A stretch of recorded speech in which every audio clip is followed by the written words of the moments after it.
Good afternoon, everyone. It's night in Kuwait now. I am from Kuwait University, and I want to give a nice talk about that the student create their own self-study method and use these ordinary differential equation. It's about mathematician of the self, a pedagogical framework for teaching ordinary differential equation or through self-modeling. And it will be excited for the student to model themselves. So the problem in ordinary differential equation that it's feel more abstract and it disconnected from the reality for some student. Student frequently struggle with the interaction of these and the meaning of these equation. I am pleased to present a framework that the mathematician of the self. This work progress a conceptual shift in how we teach ordinary differential equation. Instead of focusing only on the abstract things, physical system, we introduce a model where the student use mathematics to model their own learning process. The goal is to bridge the gap between abstract mathematical theory and the personal experiments of their study. So the core idea is self-modeling framework. A student will model their own learning process. Using ordinary differential equation become personal, meaningful through the direct application to the self. So in traditional ordinary differential equation teaching, we often observe a disconnected student can solve for y of t, for example, but they struggle to understand what is the solution represent in their real life. The equation feel abstract, disconnected from their daily reality. Furthermore, traditional teaching rarely integrates meta-cognitive or thinking about thinking. So students learn the mechanism of solving equation, but they rarely stop to analyze their own learning progress. So this is the gap my framework address.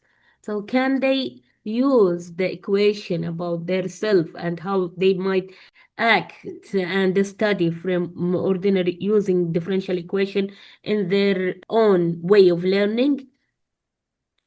So there is a four-stage cycle. First foundation, then construction, and then we have a system and diagnosis.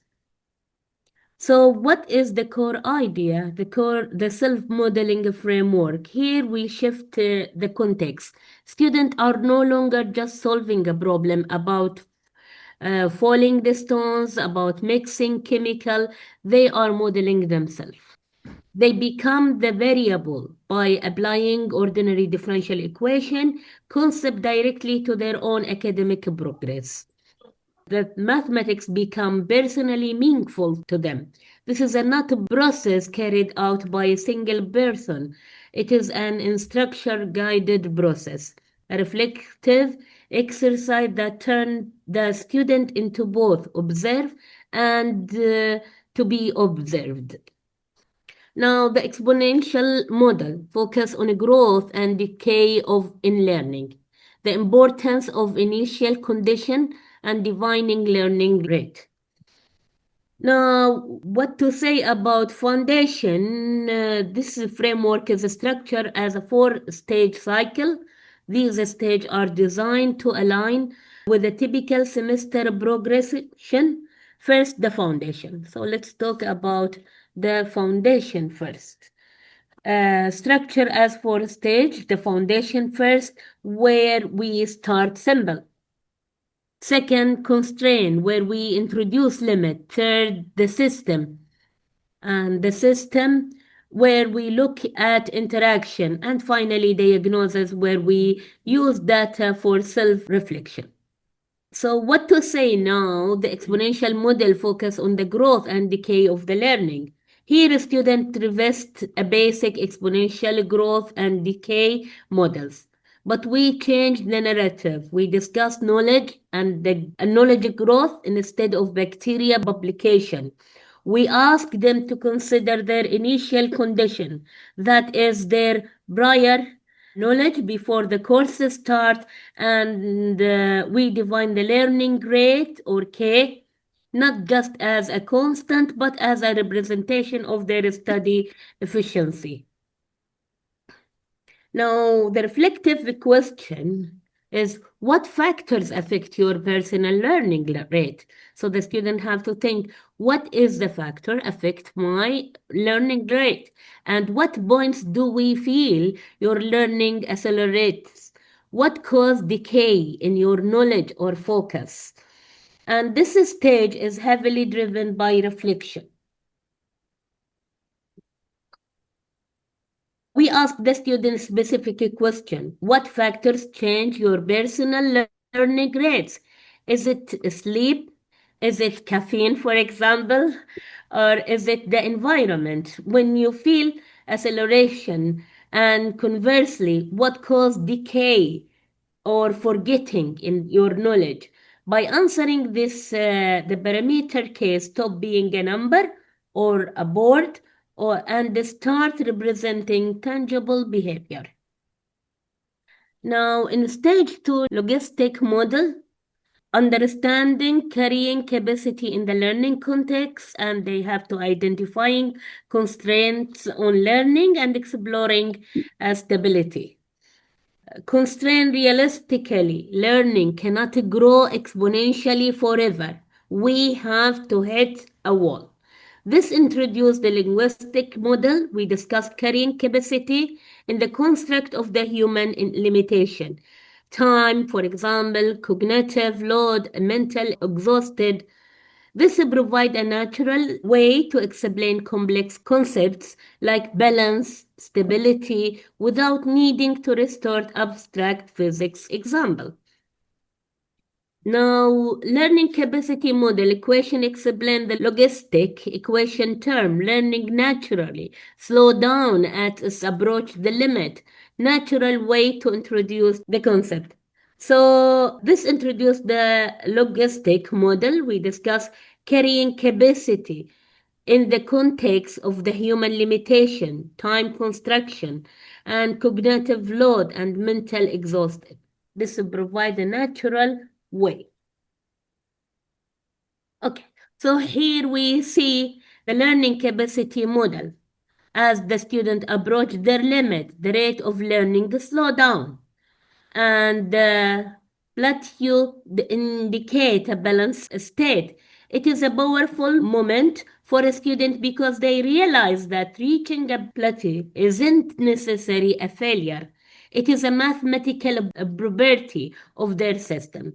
It shifts their perspective from I am stuck to I have reached my current capacity, which is the first step to overcoming it. The student will learn a lot about dealing with all these variables and factors, and they learn about their learning progress. So, learning capacity. Now, in stage 3, they do coupled system.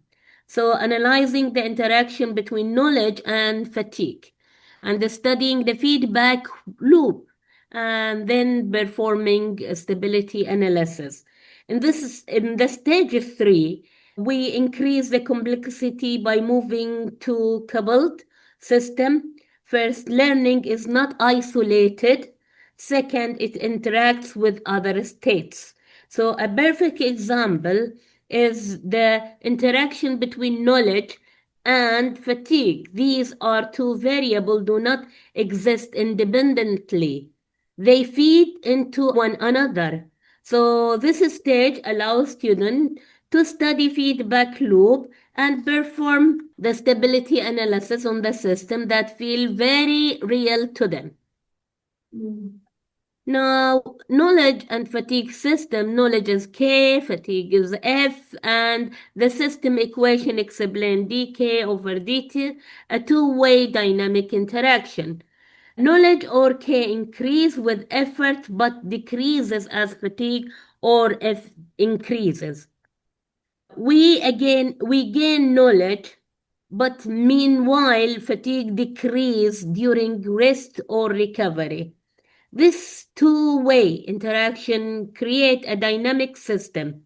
We can solve for an optimal effort. the point where a student is learning as much as possible without burning out. This is a mathematical advice for self-care. So you can learn a lot, but you don't reach the fatigue stage where you are burning out.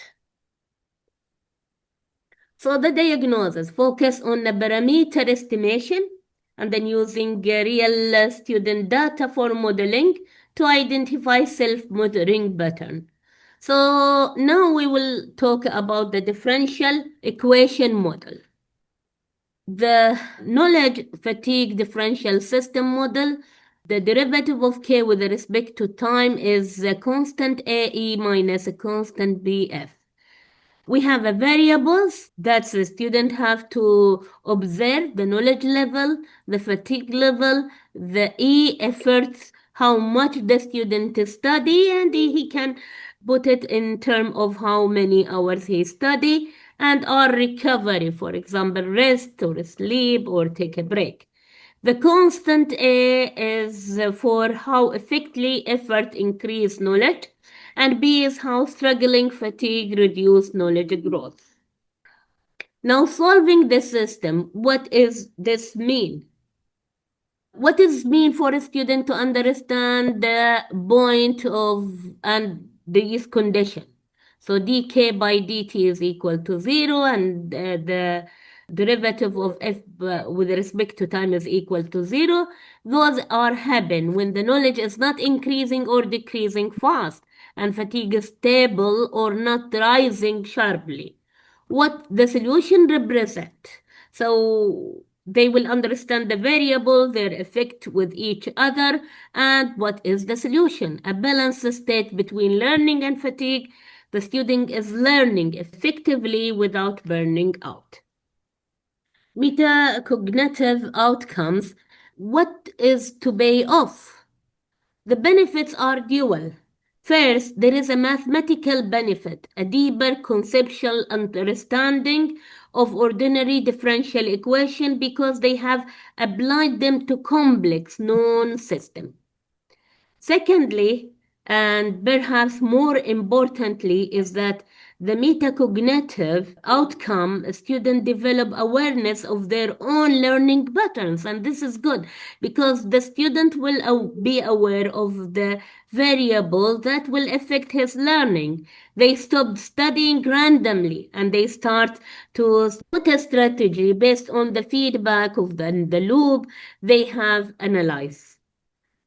So to summarize these examples, we can enhancing personal relevance in mathematics, achieving a greater conceptual in-depth, promoting reflective learning. So to summarize, the mathematician of the self framework enhance the personal relevance of mathematics. It achieve greater conceptual by encouraging the non-abstract equation. The equation is built in personal experience and it promotes reflective learning.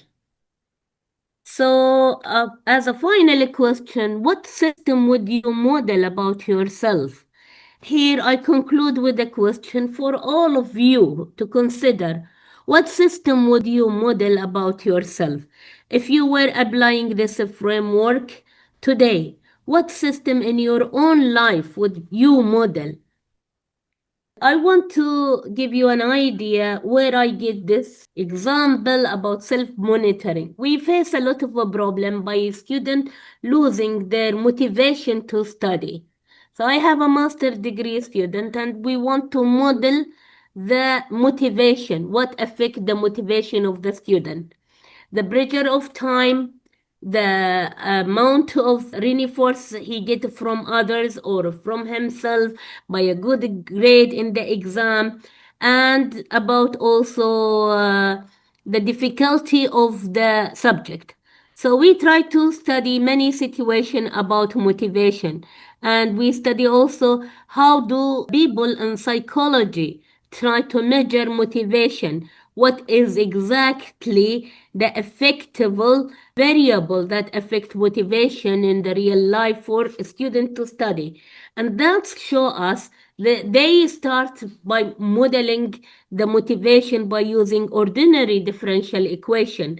And for some student or for some researcher also, they put some variable and other model, they remove this variable. So it's depend on how does it affect every student. And then they model it first, and as a part of special ordinary differential equation, they put some data from the student life, and they can monitor what is the motivation and the motivation is the answer of ordinary differential equation.